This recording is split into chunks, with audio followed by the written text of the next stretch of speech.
नमस्कार, मैं खुशी और आप देख रहे हैं मुंबई तरंग न्यूज।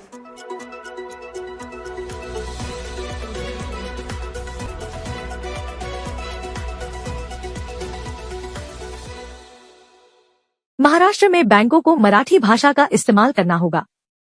राज ठाकरे की चेतावनी। आईबीए को लिखी चिट्ठी। महाराष्ट्र नवनिर्माण सेना (एमएनएस) के नेता राज ठाकरे ने बैंकों को चेतावनी दी है। उन्होंने कहा है कि महाराष्ट्र में बैंकों को मराठी भाषा का इस्तेमाल करना होगा। ये आरबीआई के नियम के अनुसार है। राज ठाकरे ने इंडियन बैंक्स एसोसिएशन (आईबीए) से कहा है कि वे बैंकों को ये आदेश दें। अगर बैंक मराठी का इस्तेमाल नहीं करते हैं तो एमएनएस विरोध प्रदर्शन करेगी। एमएनएस के लोगों ने आईबीए को एक चिट्ठी लिखी है। इसमें कहा गया है कि बैंकों को 3 भाषाओं का इस्तेमाल करना चाहिए। ये 3 भाषाएं हैं अंग्रेजी, हिंदी और मराठी। ठाकरे ने चिट्ठी में लिखा है कि आप बैंकों को मराठी का इस्तेमाल करने के लिए जरूरी निर्देश दें, नहीं तो एमएनएस आंदोलन करेगी। उसके बाद कानून और व्यवस्था की जिम्मेदारी बैंकों की होगी। इसका मतलब है कि अगर बैंक मराठी का इस्तेमाल नहीं करते हैं और कोई परेशानी होती है तो इसके लिए बैंक ही जिम्मेदार होंगे।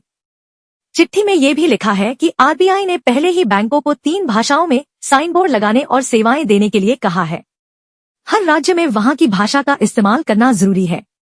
बैंकों को चेतावनी दी। दरअसल कुछ दिनों पहले राज ठाकरे ने अपने कार्यकर्ताओं से कहा था कि वे इस मुद्दे पर विरोध प्रदर्शन रोक दें। उन्होंने कहा था कि हमने इस मुद्दे पर काफी जागरूकता फैला दी है, लेकिन अब उन्होंने फिर से बैंकों को चेतावनी दी है। पहले जब एमएनएस ने विरोध प्रदर्शन किया था तो United forum of bank unions ने मुख्यमंत्री देवेंद्र फडणवीस से शिकायत की थी। उन्होंने कहा था कि कुछ लोग जो खुद को एमएनएस का बता रहे थे, वे बैंक शाखाओं में गए और कर्मचारियों को परेशान किया। मराठी का इस्तेमाल जरूरी होना चाहिए। 30 मार्च को गुड़ी पड़वा के मौके पर राज ठाकरे ने कहा था कि सरकारी कामकाज में मराठी का इस्तेमाल जरूरी होना चाहिए। उन्होंने ये भी कहा था कि अगर कोई जानबूझकर मराठी का इस्तेमाल नहीं करता है तो उनकी पार्टी बहुत जोरदार विरोध प्रदर्शन करेंगे। अब देखना यह है कि बैंक इस पर क्या करते हैं। क्या वो मराठी का इस्तेमाल शुरू करेंगे या फिर एमएनएस को फिर से सड़क पर उतरना पड़ेगा?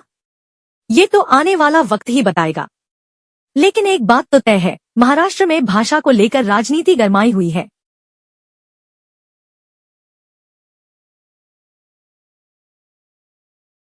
खबरों में अब तक के लिए बस इतना ही। फिर होगी आपसे मुलाकात ऐसे ही एक और लेटेस्ट अपडेट के साथ।